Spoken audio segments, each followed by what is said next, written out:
जरांगेजी आपल्याकडे त्यांचा बाईटही आहे, म्हणजे सुरेश धस आहेत, बावनकुळे आहेत. या दोघांनी असं म्हटलेलं आहे की आम्ही तिघेही जवळपास 4-4.5 तास एकत्र होतो. धनंजय मुंडे यांच्या निवासस्थानी जात बुधवारी ही भेट झालेली आहे. बुधवारी धनंजय मुंडे यांच्या निवासस्थानी जात त्यांच्या तब्येतीची आम्ही विचारपूस केली. स्वतः त्यांनी या ठिकाणी टीव्हीवर सांगितलेलं आहे. आता ताई ते कशासाठी गेले काय गेले आता मला हे आताच खरंच सांगता येणार नाही, पण या राज्यानं खूप विश्वास टाकला. या राज्यातल्या गोरगरिबांनी त्यांना आयकॉन मानायचा सुद्धा प्रयत्न केला होता आणि समाज इतका मानायला लागला होता. आणि मी सुद्धा सांगितलं होतं, जाहीरपणाने सांगतो, मी पण सांगितलं होतं की समाजासाठी लढतोय हा माणूस, अजिबात उघडं पडू देऊ नका पोरांनी. पुरे जिल्ह्यातले राज्यातले पोरं एका बाजूने उभा राहा, अजिबात ह्या माणसाला उघडं पडू द्यायचं नाही, ताकदीने उभा राहायचं. आणि समाजाने काय कमी नव्हतं केलं, समाजाने खूप बहुमतानं निवडून दिलं होतं. माझ्या मतानं ते ज्या पक्षात होते त्या पक्षाचे उपमुख्यमंत्री होते त्यावेळेस इतकी लीड दिली नव्हती, इतक्या गरिबांच्या लेकरांनी त्यांना लीड दिली होती. इतकं तुटून काम केलं. 300-325 पोरं ताई असे आहेत की त्यांनी धसान्नाचं कधी तोंडही बघितलं नव्हतं. पण ह्यावेळेस तुटून पडून 73 गावं फिरवायचं काम त्या लोकांनी केलं होतं. इतक्या लवकर देशमुखांचा संतोष भायाचा विषय सोडून ते इतक्या लवकर पळ काढतील आणि समाजाला संकटात सोडून जातील आणि उन्हात पडलेलं देशमुखांचं घर त्याच्यावरती इतक्या लवकर छत्रही धरलेलं जाळून टाकतील कधीही वाटलं नव्हतं. पण माझ्या तोंडातून एखादा शब्द जाण्याऐवजी मी थोडीशी आधी खात्री करतो ताई या विषयाची की खरंच हे का.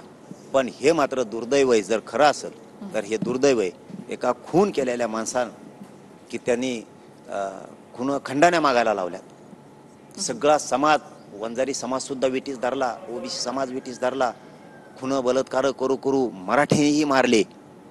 त्या व्यक्तींना भेटायला जावंसं वाटतंय. आणि एका पत्रकार बांधवांनी प्रश्न विचारला होता की पंकजा मुंडेला शुभेच्छा द्या. तिला शुभेच्छा देऊ वाटल्या नाहीत तुम्हाला, परंतु एक गुंडाची टोळी चालवणाऱ्याला ज्यांनी सपासप वारं करून लोकांच्या मुडदे वाढले अशा व्यक्तींना तुम्ही भेटायला जाताय, हे मात्र महाराष्ट्रासाठी प्रचंड मोठं दुर्दैव आहे. याच्यावरती समाजाने कोणावर विश्वास ठेवायचा. पण हरकत नाही, मनोज जरांगे आहे ना, ज्या दिवशी समाजाला अडचणीचा पठ्ठ्या इथं बसलेला खंबेर 6 कोटी मराठी आहेत, यांच्या जीवावरती माझा मराठा समाज चालणार नाही. हे राजकारणी त्यांच्या फायद्यापुरते येतात, पण इतका मोठा धोका देऊन जातील, इतका मोठा धोका देवेंद्र फडणवीसने सुद्धा कधी दिला नसेल, कधीच कोणत्याच शत्रूनं दिला नसेल. इतका मोठा धोका म्हणते त्याला. पण आता मी काय म्हणतो, पुन्हा पुन्हा मी शब्द बोलून जायचो आणि एक खोटं निघावं म्हणून मी पूर्ण माहिती घेतो संध्याकाळपर्यंत. मी अचानक खाली आलोय आणि करतो. आणि जरी भेटले असले तरी त्यांनी समाजासाठी लढावं पुढं आणखीन सुद्धा, ही सुद्धा अपेक्षा त्यांच्याकडून. पण घडलेली घटना असेल खरं तर मात्र मोठं दुर्दैव या समाजाचं. या भोळ्या बाबड्या माझ्या समाजाने विश्वास टाकायचा आणि यांनी मात्र त्याचं काळीच तोडून समाजाचं न्यायचं, असं व्हायला नको. कधी शेवटी ज्यावेळेस छोटे छोटे लेकरं त्यांचं आयुष्य आणि भविष्य तुमच्या हातात दिलंय आणि त्यावेळेस तुम्ही त्याला आगीत फेकताय, जाळात फेकताय आणि तुम्ही राजकारण त्याच्यावरती शिजवताय, ही मात्र मोठी शोकांतिक आहे. कोणत्या राजकीय दबावापोटी जर ह्या गोष्टी घडल्या असतील तर हे राज्याचं दुर्दैव आहे.